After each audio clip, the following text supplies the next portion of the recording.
gestion efficace de la santé et sécurité au travail peut aider à prévenir tous ces maux, M. Claude?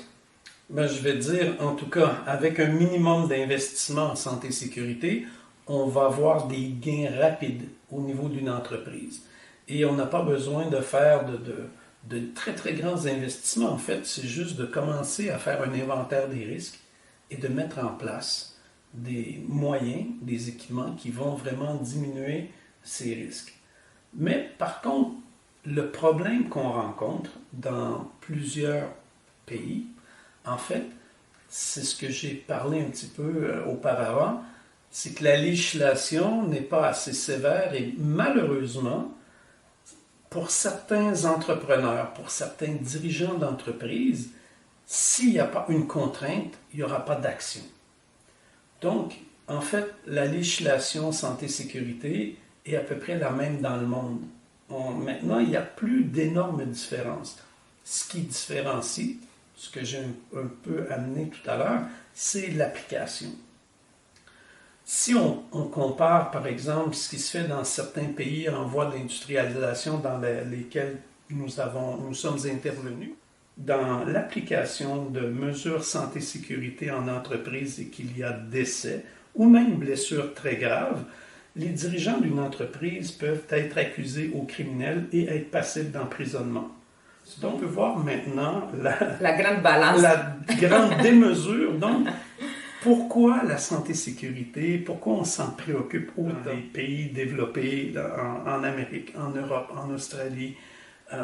C'est parce qu'il y a des conséquences financières énormes. Donc, les gens ont intérêt. Donc, ici, c'est vraiment très facile de dire à une entreprise, si vous croyez que ça coûte cher implanter la santé-sécurité, essayez de ne pas le faire. Ça va vous coûter encore beaucoup plus cher. Voilà. Donc, ici, les gens ne se posent même plus la question. Donc, ce qu'on espère, c'est que cet état d'esprit va aussi se transporter un peu partout dans le monde. Voilà qui est bien dit, M. Claude. Franchement, la santé et sécurité au travail, on voit bien l'écart à travers vos explications, que ça a un prix à payer dans les pays développés, contrairement dans les pays en voie de développement.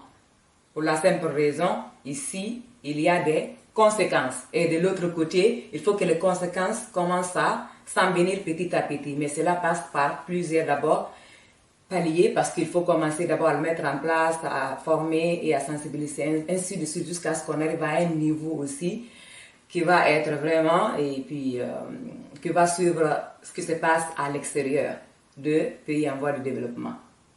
Cela m'amène à la question suivante, M. Claude. Après s'en être préoccupé, que devrait-on faire? Que devraient faire les entreprises pour protéger les travailleurs?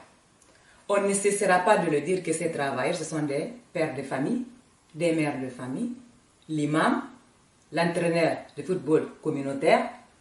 Que devraient réellement faire les entreprises?